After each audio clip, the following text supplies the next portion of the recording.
Lastly, I just want to share a poem with you. Some of you may have heard before, but I think this sums up the attitude that we all need to have as we approach this new opportunity with the growing economy and what we need to do here. And it was a speech given by Teddy Roosevelt, April 23rd, 1910. It's not the critic who counts. It's not the man who points out how the strong man stumbled, or whether the doer of the deed could have done better. The credit belongs to the man who is actually in the arena, whose face is marred by dust and sweat and blood, who strives valiantly, who errs to come short again and again, because there is not effort without error and shortcoming. It is the man who actually does strive to do the deeds, who knows the great enthusiasm, the great devotion, who spent himself in a worthy cause, who at best knows in the end the triumph of high achievement, and who at the worst, if he fails, at least fails while daring greatly, so that his place shall never be with those cold and cruel souls who know neither victory nor defeat. Thank you.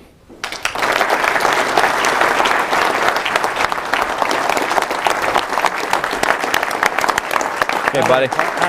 Thank you.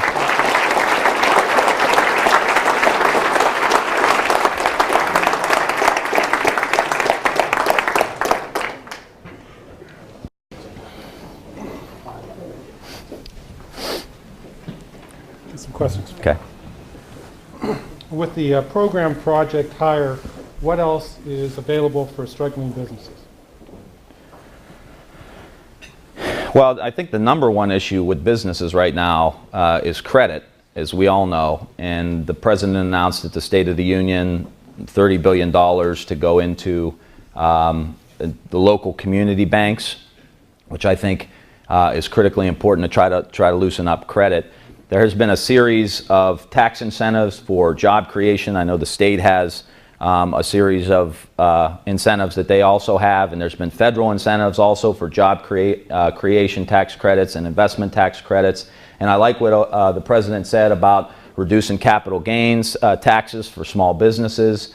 And I think now we really, let me just make a broader point, I guess, we need to get back, I think, to a stable economic theory where we get out of the boom and bust mentality. And I think when we're in times like now, where we have high unemployment, recession, prior to 1980 into post-World War, right after the World War II, we had this theory where in times like this you cut taxes significantly. President Kennedy cut taxes in the early 60s, and I think it's smart. And then because private investment is going down, the government increases spending, whether it's on social programs or education, health, good investments that pay off, like education, where you get a couple dollars back for every dollar you invest, and you free up money. And I think we need to move back to that now. And I think part of what he stated at the State of the Union, I think, is a smart approach to help small businesses and increase incentives to make investments. Lower the capital gains tax, try to get more money into small businesses and through the credit unions and small community banks. I think in both instances would benefit small businesses. What is your long-term vision in education and development? You know, I've been, over the course of the last probably year or two, been extremely fascinated with the most recent brain research that is going on in our country. And I think it has a direct correlation to education. And we are now finding out, and not to get in a whole spiel about this, but we are now finding out that the area of your brain where you use your short-term memory, where you make your decisions, and your short-term memory is very important in education, obviously, is the same area of your brain where you hold your emotions.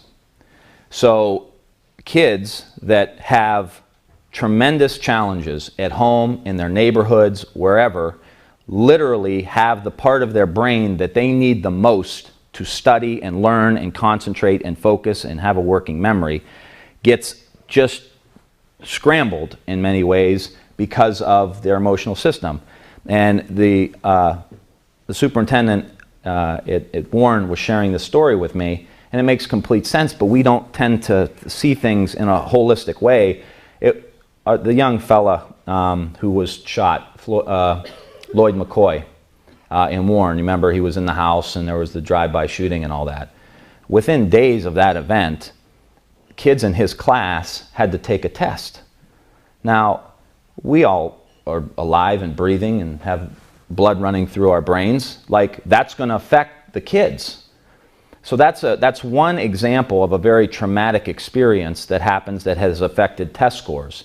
But what we need to do, I think, in long-term in education is we've got to teach kids techniques and teachers on how to get control of your kids' mental capacity through their emotions. And this is scientifically proven. This is not somebody making it up saying we need to be nice to kids. We do need to be nice to kids for a lot of different reasons, but one of them is if they feel needed, if they feel wanted.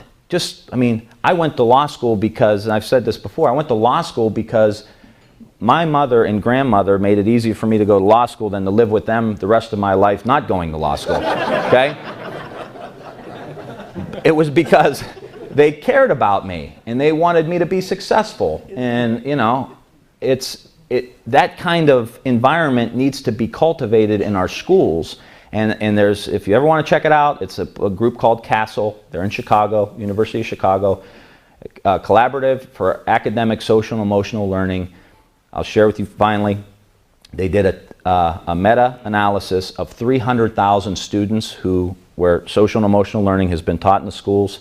Average increase in test scores, 11 percentile points. Closes the achievement gap. It's succeeding. And I think that's the answer, well, one of them anyway, in long-term education.